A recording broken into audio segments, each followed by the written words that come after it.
ठीक है, तो हमारा जो नेक्स्ट चैप्टर वो है why do we fall ill. And why do we fall ill सुन के पता चल रहा है कि हम बीमार क्यों पड़ते हैं। ठीक है, तो डिजीजेस के बारे में इस चैप्टर के अंदर बताया जाएगा और प्रेजेंट कॉन्टेक्स्ट में काफी कुछ इसके अंदर से नए तरीके के क्वेश्चंस मिल सकते हैं तुम्हें एग्जाम में तुम्हारे। ठीक है ना, तो वैसे छोटा सा चैप्टर है, मेरे समझाने का काम बहुत कम है, तुम्हारे काम करने का थोड़ा याद करने का काम थोड़ा ज्यादा।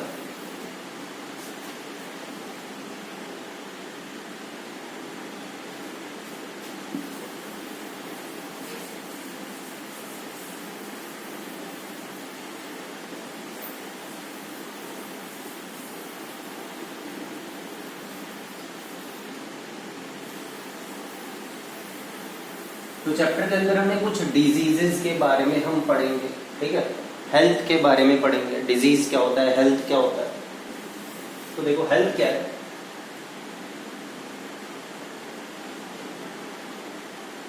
साइंटिफिकली हेल्थ का मतलब जैसे हम जो समझते हैं सिर्फ वही नहीं है।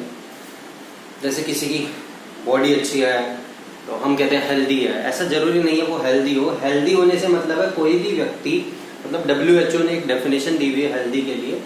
हेल्दी होने के लिए कोई भी व्यक्ति फिजिकली, मेंटली, सोशली हेल्दी होना चाहिए।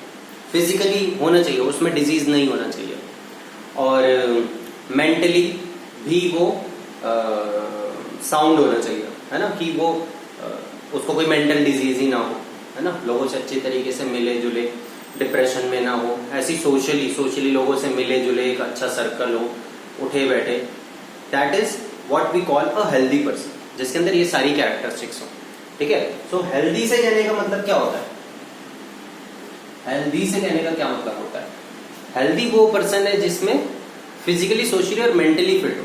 सो हेल्थ का मतलब WHO ने बताया हुआ है, WHO सुना ही होगा आजकल तो, World Health Organization, World Health Organization, उसने क्या बोला हुआ है? Healthy, a person is said to be healthy when he is socially, physically and mentally fit. ठीक है, सो social, mental and physical well-being of an individual is called as health. ठीक है ना, the social, mental and physical well-being of an individual is called as health. Okay, तो किसी भी individual को हम तभी हेल्दी बोल सकते हैं जब वो सोशली, मेंटली, फिजिकली फिट हो। इन तीनों तरीकों से फिट होना चाहिए।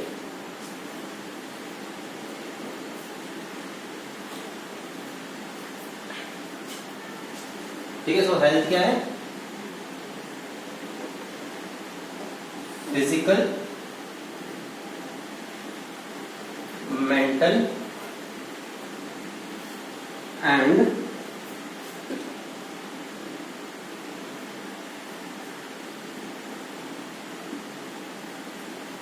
Social wellbeing of an individual.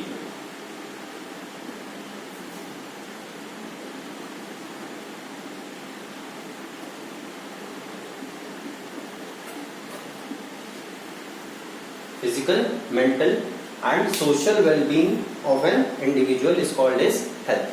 Okay. अच्छा, then what is disease?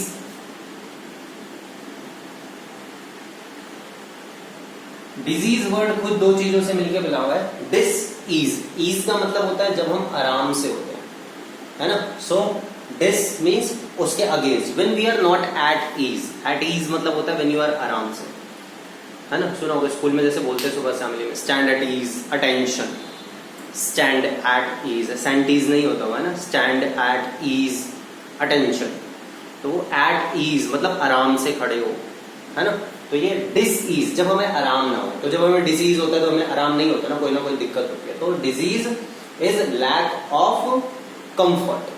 ठीक है ना, डिजीज क्या होता है? Lack of comfort. एंड जो हमसे मेन चीज पूछते हैं वो ये हमसे पूछ लेते हैं कि डिजीज ना होना जरूरी नहीं है हेल्दी हो।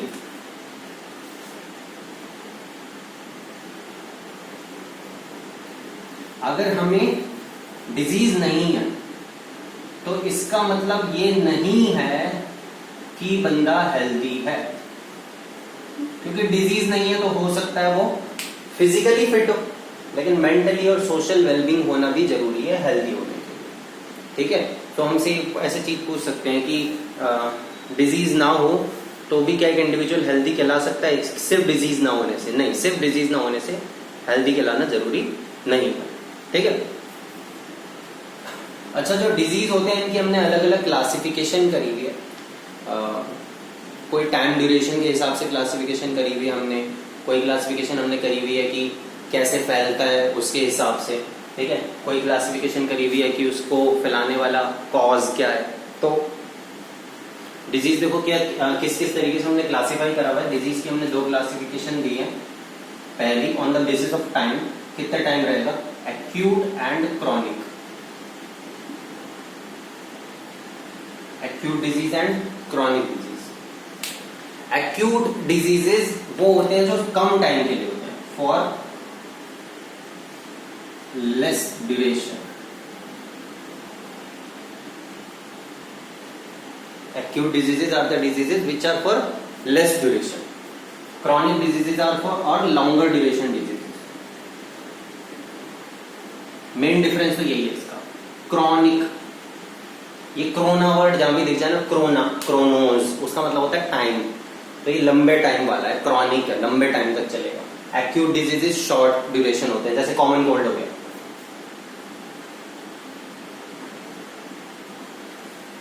क्रॉनिक में जैसे कैंसर हो गया, लंबे टाइम चलेगा। टाइफाइड हो गया, लंबे टाइम चलेगा, ठीक है। So acute diseases are short duration diseases, chronic diseases are long duration diseases. Acute diseases से हेल्थ पे इतना ज्यादा फर्क नहीं पड़ता, मतलब there is not much loss of efficiency, ठीक है ना। एफिशिएंसी का ज्यादा लॉस नहीं होता, थोड़े टाइम के लिए चलता है बस। इसमें there is much loss of efficiency and it may even cause death भी हो सकती है। एंड ये जल्दी ठीक हो जाते हैं एक्यूट डिजीज। क्रॉनिक डिजीज होने में टाइम लगता है ठीक होने में, ओके। तो इनके डिफरेंसेस आएंगे, जो ये बताए मैंने, बाकी नोट दूंगा उसमें भी है। You just have to learn it. मैं समझा रहा हूँ यहाँ पर। एक्यूट डिजीजेज जो थोड़े टाइम के लिए चले, कॉमन कोल्ड वगैरह। क्रॉनिक डिजीजेज जो लंबे टाइम के लिए चले, कैंसर, टाइफाइड, एड्स, ये सब लंबे टाइम वाला डिजीज है, ओके। तो ये तो हमने क्लासिफिकेशन कर दी on the basis of time. एक क्लासिफिकेशन हम कर देते हैं डिजीजेस की,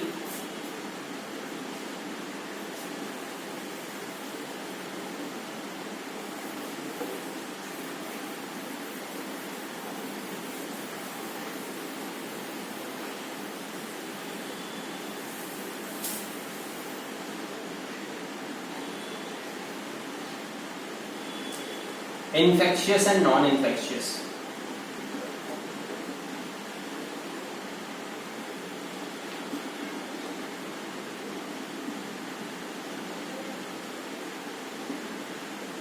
या हम इसको कम्युनिकेबल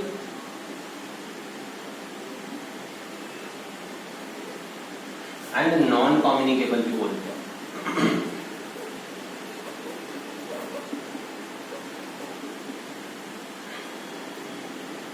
कम्युनिकेबल, जो कम्युनिकेट हो सके, मतलब एक से दूसरे में फैल सके। इन्फेक्शियस डिजीज जो एक से दूसरे में फैल सके, आज वाला कोरोना वायरस, ठीक है ना। नॉन इन्फेक्शियस डिजीज जो एक से दूसरे में ना फैले, ठीक है ना। सो कम्युनिकेबल या इन्फेक्शियस डिजीजेस विच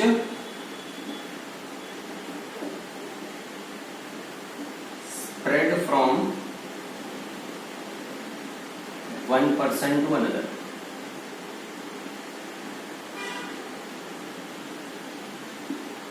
corona, AIDS, even common cold एक से दूसरे को हो जाता है।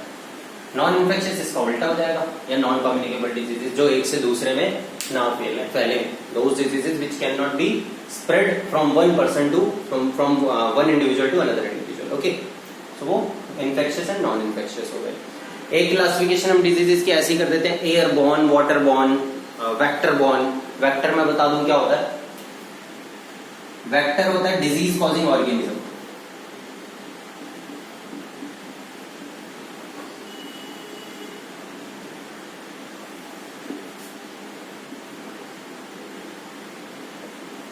Vector is disease causing organism, बता रहा हूं आगे मतलब। और एक होता है positive agent.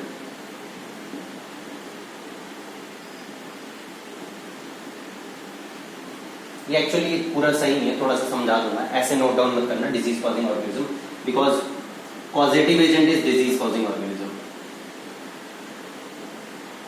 Disease causing organism. Vector वो होता है जो डिजीज को एक जगह से दूसरी जगह पर लेकर के जाएगा। स्पेसिफिकली इंसेक्ट्स, एनिमल्स ऐसे होते हैं जो डिजीज कॉजेटिव एजेंट को एक जगह से दूसरी जगह लेके जाएगा। फॉर एग्जाम्पल जैसे डेंगू होता है या मलेरिया है, मलेरिया मच्छर से होता है, लेकिन उसका कॉजेटिव एजेंट मच्छर नहीं है, मच्छर उसका वेक्टर है। फीमेल एनोफिलीज मॉस्किटो होती है, उसकी वेक्टर होती है, ठीक है ना। वेक्टर मतलब वो एक जगह से दूसरी जगह डिजीज को लेके जाएगी। किसको? डिजीज कॉजिंग एजेंट को, जो कि होता है मलेरिया होता है हमारे प्लाज्मोडियम की वजह से, ठीक है ना। जैसे एक माइक्रो ऑर्गेनिज्म है, ये हमारे प्रोटोजोआ है, बैक्टीरिया, वायरसेस, ये सब होते हैं पॉजिटिव एजेंट। वर्म्स ये डिजीज करवाते हैं, और जो वेक्टर होता है वो उसको एक जगह से दूसरी जगह से तक लेके जाता है। जैसे फीमेल एनोफिलीज जाएगी, काटेगी जिस किसी इन्फेक्टेड इंडिविजुअल को, उसके अंदर से वो हमारा प्लाज्मोडियम जो है वो उसकी बॉडी में आ जाएगा, फिर वो वहां से दूसरे को जाके काटेगी तो उसकी बॉडी में चला जाएगा। तो जो फीमेल एनोफिलीज है वो वेक्टर की तरह काम करती है, ठीक है ना। तो एक तरीके से यहाँ पे डिजीज स्प्रेडिंग ऑर्गेनिज्म ज्यादा सही है, और disease causing organism positive agent, virus वगैरह, ठीक है। सो हम एक क्लासिफिकेशन किस पे करते हैं? एयरबॉर्न, जो एयर से फैल जाए, एक जगह से दूसरी जगह जाना। जैसे ये कोरोना वायरस एयरबॉर्न ही है, एयर से एक जगह से दूसरी जगह में चला जाता है।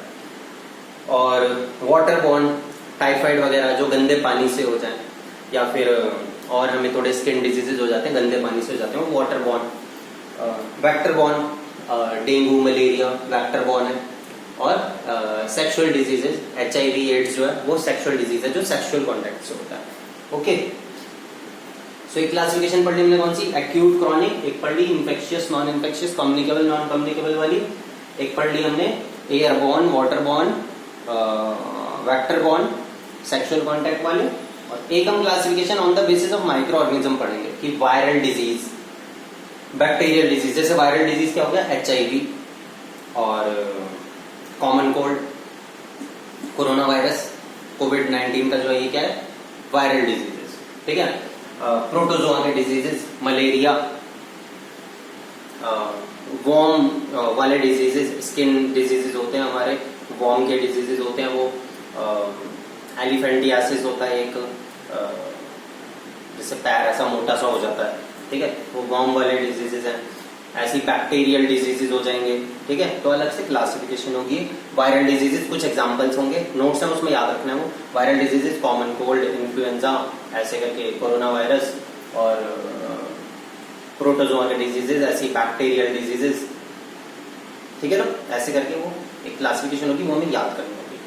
वो एज इट इज जैसा है वो वैसे का वैसा याद करा जाएगा उस टेबल को, ठीक है। सो ये हमारी क्लासिफिकेशन हो गई डिजीजेस की। अब दूसरी जो चीज है हमारी इस चैप्टर के अंदर वो आएगी कि principles of prevention, principles of treatment, ठीक है, कि ट्रीटमेंट कैसे करो डिजीज का, डिजीज को प्रिवेंट कैसे करो। और एक हो जाता है कि बिल्कुल रोक दिया जाता है, वैक्सीनेशन, कम्युनिकेशन, इम्यूनाइजेशन का प्रोसेस होता है, सबसे लास्ट में पढ़ेंगे।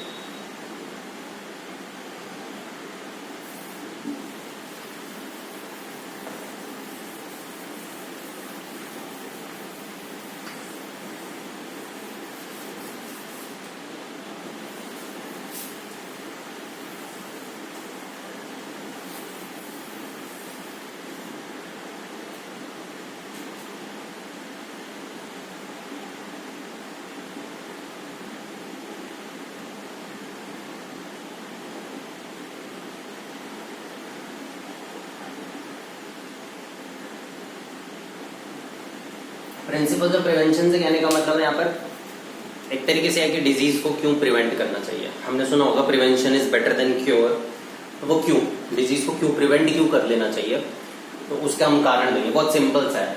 सबसे पहली बात, अगर डिजीज हो जाता है तो एफिशिएंसी का लॉस होता है, टाइम खराब होता है, व्यक्ति जो है वो बेड रिडन रहता है, लंबे समय के लिए बेड पे पड़ा रहेगा। डिजीज हो जाता है तो क्या पता डैमेज बहुत ज्यादा हो जाए, या person may not even recover, death ही हो जाए। दूसरा रीजन है कि डिजीज को रोकना क्यों चाहिए। जिस इंडिविजुअल को डिजीज हो जाएगा, that individual may act as a source to spread infection to other individual. जिसको डिजीज हो गया उसको तो हो ही गया, उससे दूसरों को भी हो सकता है, ठीक है ना।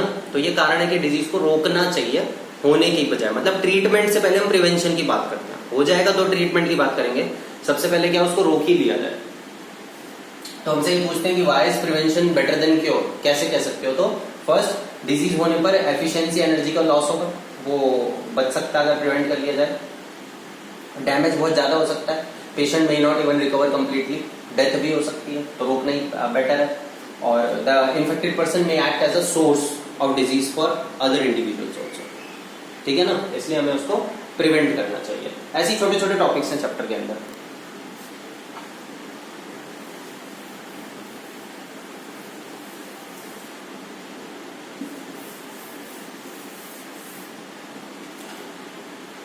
Principles of treatment. Principles of treatment से कहने का मतलब है कि ट्रीट कैसे करा जा सकता है हम डिजीज को। तो डिजीज को ट्रीट करने के लिए दो तरीके होते हैं, ड्रग्स या फिर एंटीबायोटिक्स, ठीक है। ड्रग्स और एंटीबायोटिक्स में देखते हैं अंतर क्या होता है। ड्रग्स जो है ये सुनने में वैसा नहीं है कि ड्रग्स हैं, दवाइयों को ड्रग्स ही बोलते हैं, ठीक है ना, दवाइयों को ड्रग्स ही बोलते हैं। तो ड्रग्स से होता क्या है, ड्रग्स सिम्टम्स को क्योर करते हैं। सिम्टम क्या होते हैं, किसी डिजीज के एक्सटर्नल ऑब्जर्वेबल कैरेक्टर्स को हम सिम्टम्स बोलते हैं। किसी डिजीज के एक्सटर्नल ऑब्जर्वेबल कैरेक्टर्स को हम सिम्टम्स बोलते हैं। जैसे कॉमन कोल्ड के सिम्टम्स क्या है, रनिंग नोज, नाक बहना और छींक आना, ठीक है ना, नोज रेड हो जाएगी, सिम्टम्स है इसके। सिम्टम्स को पढ़ के ही हम डिजीज के बारे में पता लगाते हैं, डॉक्टर पता लगाता है, ठीक है। तो सिम्टम्स क्या होते हैं, external observable characteristics of a disease are termed as symptoms, ठीक है। ड्रग्स से क्या होता है, ड्रग्स से सिम्टम्स को क्योर करते हैं। बुखार हुआ, ठीक है, तो हमने पैरासीटामोल, पैरासीटामोल उस बुखार को कम कर देगी, ठीक है। अल्टीमेटली क्या होता है, मेरी बॉडी की एक इम्यूनिटी होती है, मेरी बॉडी का एक इनबिल्ट मैकेनिज्म होता है जो किसी भी डिजीज से लड़ लेता है। व्हाइट ब्लड सेल्स होते हैं हमारी बॉडी के अंदर, एक इम्यूनिटी प्रोवाइड करते हैं वो, जिससे हम किसी भी होने वाले डिजीज से लड़ सकते हैं। हमारी बॉडी हर डिजीज से लड़ सकती है एंड अल्टीमेटली क्या होगा, ये डिपेंड करता है कि हमारी बॉडी, हमारा जो इनबिल्ट मैकेनिज्म है, हमारा जो डिफेंस मैकेनिज्म है डिजीज से लड़ने का, हमारी जो इम्यूनिटी है वो जीती या नहीं। अगर वो जीती तो हम जीतेंगे, अगर वो हार गई तो हम मर जाएंगे, ठीक है। तो इन ड्रग्स का क्या काम होता है, दवाई का, बॉडी को रीइंफोर्स करना, हेल्प करना, है ना। अब जैसे मान लो डिजीज हुआ, तो कोरोना वायरस ही है, हमारी बॉडी उस डिजीज से लड़ रही है, अपने आप लड़ रही है और कुछ है ही नहीं, कोई दवाई नहीं है उसकी। तो हम सिम्टम्स को क्योर करने के लिए, कि कोरोना वायरस में क्या हो रहा है, बुखार हो रहा है, तो हम पैरासीटामोल देते हैं, है ना, कि पैरासीटामोल बुखार कम हो जाएगा, कम हो जाएगा। क्योंकि बुखार बहुत टाइम तक के लिए रहेगा तो बॉडी के बाकी ऑर्गन्स डैमेज हो सकते हैं। ज्यादा गर्म बॉडी का टेम्परेचर रह जाए तो दिमाग में टेम्परेचर ज्यादा गर्म रहने से खराब हो सकता है, ठीक है ना, दिक्कत हो सकती है। तो हम ड्रग्स देते हैं, दवाई देते हैं ताकि सिम्टम्स को क्योर करा जा सके। बाकी जो डिजीज कॉजिंग एजेंट बॉडी के अंदर वायरस है, उससे बॉडी लड़ रही है, बॉडी उसको मार रही है, ठीक है ना। तो हम क्या कर रहे हैं, ड्रग्स देकर के सिर्फ एक रीइंफोर्स करते हैं। कभी कभार रीइंफोर्स नहीं हो पाता है कि सिम्टम्स इतने ज्यादा हैं कि दवाई से कंट्रोल नहीं हो पाता, ठीक है ना, तो वहां पर डिजीज बढ़ जाता है। सो ड्रग्स क्या करते हैं, drugs cure the symptoms, drugs symptoms को क्योर करते हैं, सिम्टम्स को कम करते हैं जो ड्रग्स होते हैं। अच्छा, कभी कभार ऐसा होता है, डॉक्टर के पास हम जाते हैं तो डॉक्टर क्या करते हैं, 3 डोज दे देता है, तुम्हें 3 दिन की दवाई दे दी, 2 दिन की दवाई दे दी, तुमने ली, फिर भी आराम नहीं हुआ, फिर अगले दिन दोबारा जाते हो, फिर दे देगा वो, फिर भी आराम नहीं हुआ, तो एंड में तुम्हें एंटीबायोटिक्स देता है।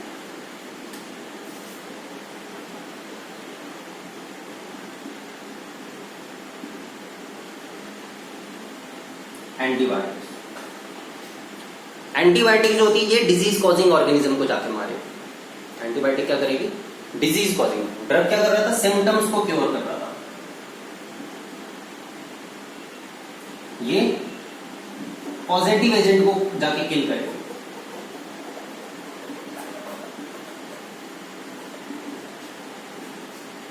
अभी हम कोशिश कर रहे हैं या तो एंटीबायोटिक बन जाए कोरोना वायरस।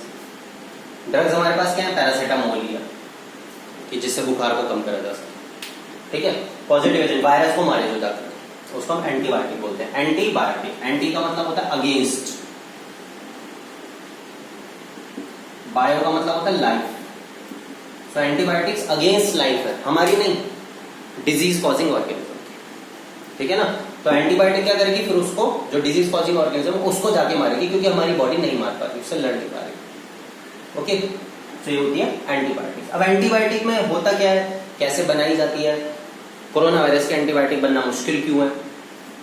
बन क्यों नहीं पा रही अभी तक? तो देखो कारण क्या होता है, एंटीबायोटिक इज अगेंस्ट लाइफ, वो लाइफ को मारेगी जाकर के डिजीज कॉजिंग ऑर्गेनिज्म की। अब एक एग्जांपल से समझते हैं।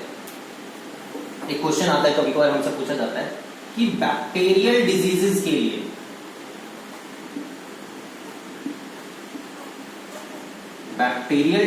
लिए एंटीबायोटिक बनाना आसान होता है, लेकिन वायरल डिजीजेस के लिए एंटीबायोटिक बनाना बहुत मुश्किल होता है। तो ऐसा क्यों? Corona virus is a viral disease, virus है ना, ऐसा क्यों होता है? देखो बैक्टीरिया क्या होता है, बैक्टीरिया जो डिजीज कर रहा है हमारी बॉडी में जाएगा। बैक्टीरिया का एक स्पेसिफिक मैकेनिज्म होता है, बैक्टीरिया हमारी बॉडी में जाएगा, जाके अपने चारों तरफ एक सेल वॉल बनाएगा, उसके बाद वो अपना काम करना शुरू करता है, डिजीज करना शुरू करता है, बॉडी में मल्टीप्लाई करना, बढ़ाना अपनी संख्या को, पहले सेल वॉल बनाएगा जाकर के। तो हम एक ऐसी दवाई बनाते हैं जो हमारी बॉडी में जाए और सेल्स को सेल वॉल ना बनाने दे। क्या करें? सेल्स को सेल वॉल ना बनाने दे।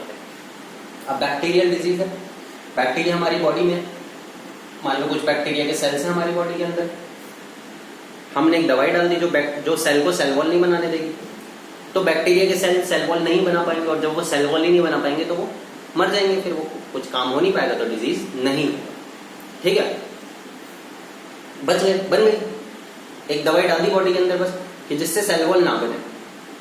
ठीक है, अभी आसान क्यों है, इसमें क्या मुश्किल है देखते हैं।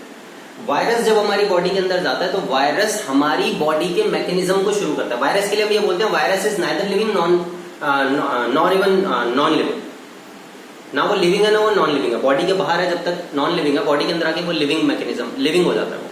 वो हमारी बॉडी के मैकेनिज्म को यूज करता है, जैसे हमारी बॉडी के सेल्स फंक्शन करते हैं वैसे ही वो फंक्शन करता है। और असली दिक्कत यहीं पर आ जाती है एंटीबायोटिक बनाने में। एक एग्जांपल ले लेते हैं, मान लो वायरस जो है हमारी बॉडी के अंदर जाकर के ये मैकेनिज्म करवा रहा है कि वो एनर्जी बना रहा है अपनी, ठीक है ना, एनर्जी बना रहा है, वो एनर्जी बना के आगे फंक्शन करना चाह रहा है वो। अब मैं अपनी बॉडी के अंदर एक ऐसी एंटीबायोटिक डाल दूं जिससे सेल्स एनर्जी ना बना पाए, वायरस तो मर जाएगा लेकिन साथ में मेरे सेल्स भी तो मर जाएंगे, मेरे सेल्स भी एनर्जी नहीं बना पाएंगे, क्योंकि एनर्जी तो मेरे सेल्स भी बनाते हैं, एनर्जी वायरस के सेल्स भी बना रहे हैं। एक्चुअली वायरस के सेल्स तो वही मैकेनिज्म यूज करेंगे जो मेरी बॉडी का मैकेनिज्म है, ठीक है ना। और कुछ भी अगर मैं ऐसी कोई दवाई डालूंगा बॉडी के अंदर जो वायरस की फंक्शनिंग को रोके, तो वो मेरे जो नॉर्मल सेल्स हैं उसको भी किल करना शुरू कर देगी, फायदा नहीं, वो तो हम मर जाएंगे। बैक्टीरिया ने क्या करा था, अपने चारों तरफ सेल वॉल बना रहा था। हम एनिमल्स हैं, हमारे एनिमल सेल है, हमारे चारों तरफ सेल वॉल नहीं होती है, हमारी सेल के चारों तरफ। तो हमने एक ऐसी दवाई डाल दी जो सेल वॉल नहीं बनाने देगी बैक्टीरिया को। बैक्टीरिया को फर्क पड़ेगा ना, हमारे सेल्स को क्या फर्क पड़ेगा, हमें तो सेल वॉल बनानी नहीं है। लेकिन वायरस में तो ऐसा नहीं हो पाएगा ना, वायरस में हम कोई ऐसी दवाई डालेंगे और अगर हम वायरस के किसी फंक्शन को रोकने की कोशिश करेंगे तो वो हमारी बॉडी के नॉर्मल सेल्स के फंक्शंस भी रुक जाएंगे, तो दिक्कत हो जाएगी। इसलिए वायरस की एंटीबायोटिक बनाना मुश्किल है, जो अभी हो रहा है कि नहीं बन पा रही कोरोना वायरस। ठीक है, so it is difficult to make antibiotics for viral diseases because viruses use very few biochemical pathways. Biochemical pathways मतलब अपना mechanism, biochemical mechanism. Viruses use very few biochemical pathways of their own. अपने नहीं है उनके कोई biochemical pathways. They use the machinery of the host. जिस पे गए हैं उसकी host, उसकी machinery को use कर रहे हैं. Bacteria make a cell wall around them. So if we add an antibiotic to the body which does not let the cells make a cell wall around them, so the disease won't occur. But that case is not with viruses. ठीक है, so it is very difficult to make antibiotics for viral diseases. ठीक है, इसलिए नहीं बन पा रही corona virus के लिए कोई भी हमारी एंटीबायोटिक। ठीक है,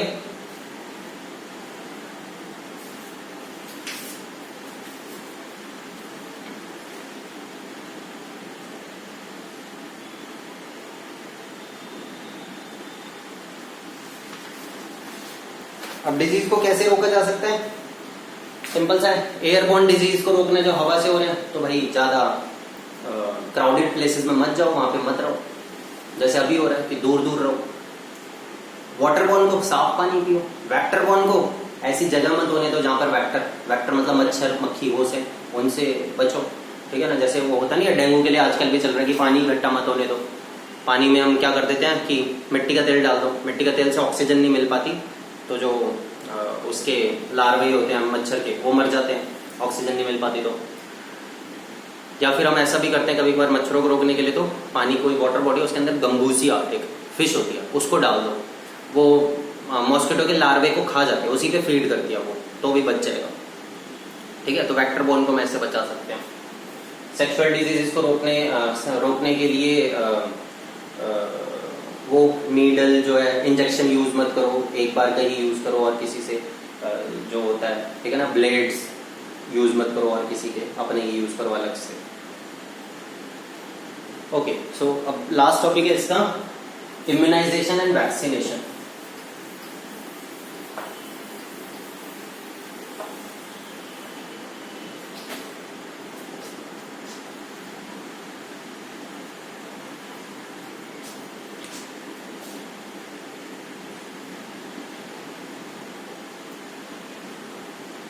देखो वैक्सीन क्या होती है, पहले हम हमारी बॉडी की इम्यूनिटी को पढ़ते हैं, इम्यूनिटी के मैकेनिज्म को पढ़ते हैं। इम्यूनिटी का मतलब होता है एक तरीके से हमारी बॉडी का defence mechanism. Disease fighting capability of our body is called immunity. So हमारी बॉडी की इम्यूनिटी कहां से होती है, क्यों होती है, सबकी इम्यूनिटी अलग अलग क्यों होती है, क्या कारण होता है। होता क्या है, जब हमारी बॉडी के अंदर सपोज करो हमारी बॉडी के अंदर कोई डिजीज कॉजिंग एजेंट आया, ठीक है, डिजीज कॉजिंग एजेंट आया अपनी सेना लेकर के, वायरस या बैक्टीरिया, उनकी एक आर्मी आई हमारी बॉडी के अंदर। हमारी बॉडी के अंदर एक आर्मी हमारे WBCs की, ठीक है ना, व्हाइट ब्लड सेल्स की, हमारे दोनों आर्मी आमने सामने आई, दोनों में लड़ाई हो गई और हमें डिजीज हो गया। क्यों हो गया, हमारी आर्मी हार गई व्हाइट ब्लड सेल्स वाली। क्यों हार गई, हमारी व्हाइट ब्लड सेल्स ने आज तक उस आर्मी से लड़ाई नहीं करी थी, देखा ही नहीं था उसको आज तक, उनके तो लड़ने के मैकेनिज्म ही नए नए थे, नए नए हथियार थे उनके पास, हमारी बॉडी के पास थे नहीं। हम हार गए मतलब डिजीज हो गया। फिर हमें दवाई बुलानी पड़ी, एंटीबायोटिक्स लेनी पड़ी, तब जाकर के कहीं बात बनी, है ना, रीइंफोर्समेंट लाना पड़ा, लड़के बुलाने पड़े कि आओ लड़ना है, हम तो हार रहे हैं, तब जाकर के बात बन पाई कुछ। लेकिन अगली बार अगर वही दोबारा आया हमारी बॉडी के अंदर, तो हमारी बॉडी लड़ लेती है उससे, लड़ लेती है मतलब पता भी नहीं चलता हमें, क्योंकि वो बॉडी लड़ ली उससे, उसको हरा दिया, तो डिजीज नहीं हुआ हमें। क्यों, क्योंकि अब हमारी बॉडी जानती है कि वो कैसा डिजीज है, कैसा डिजीज कॉजिंग एजेंट है, क्या मैकेनिज्म है उसका, कैसे उससे लड़ा जा सकता है। ठीक है, तो जो पहली बार हुआ था उसको हम प्राइमरी रिस्पॉन्स बोलते हैं, प्राइमरी रिस्पॉन्स में डिजीज हो ही जाता है। दूसरी बारी में जो होता है उसको सेकेंडरी रिस्पॉन्स बोलते हैं। सेकेंडरी रिस्पॉन्स में हमें पता भी नहीं चलेगा, हमारी बॉडी अपने आप लड़ लेगी डिजीजेस से।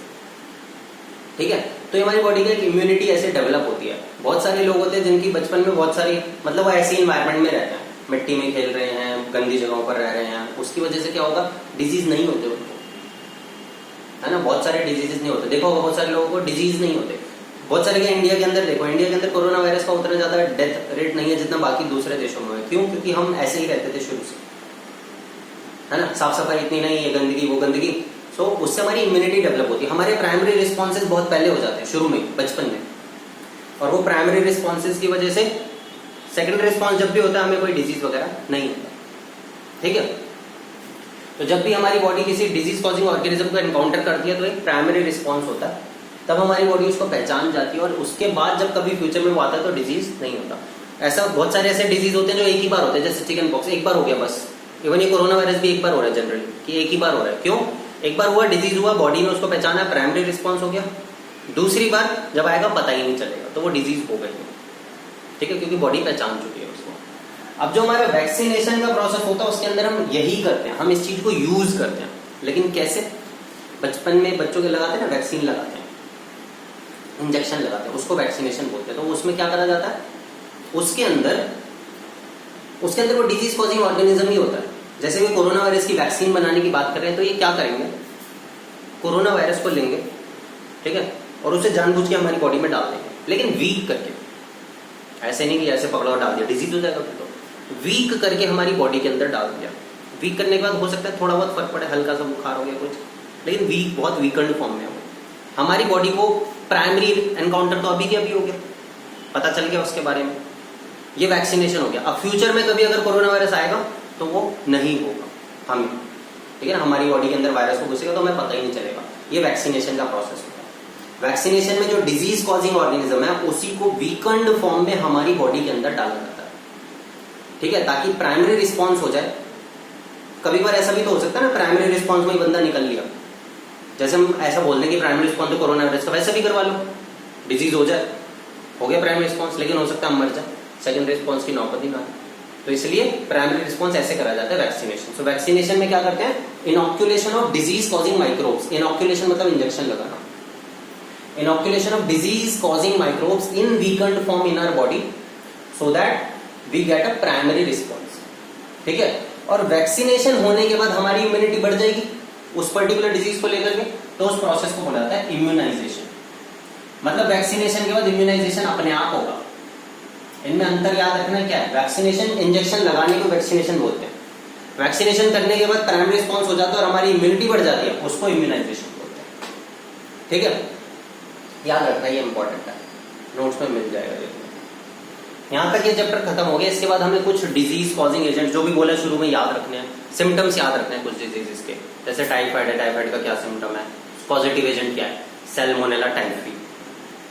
मलेरिया का प्लाज्मोडियम, और फिर एड्स का, ऐसे वो याद करने सारे सिम्टम्स एंड पॉजिटिव एजेंट कि किस माइक्रोब के कारण वो हो रहा है।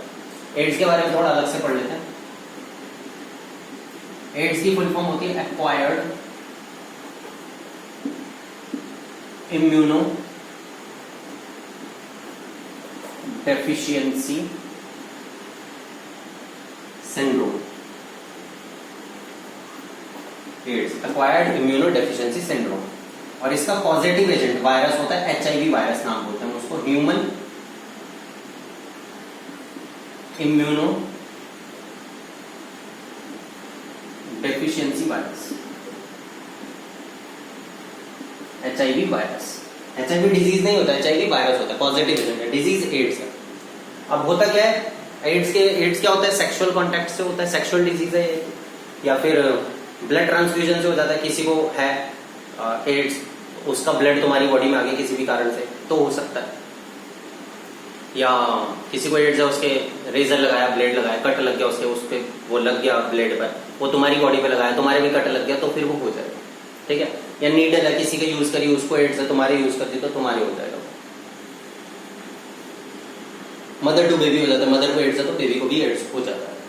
ठीक है, होता क्या है ये एक्वायर्ड, एक्वायर्ड मतलब लाइफ टाइम में मिलता है हमें ये डिजीज, एक्वायर करते हैं हम इसको। इम्यूनो डेफिशिएंसी, इसमें हमारी इम्यून सिस्टम की डेफिशिएंसी हो जाती है।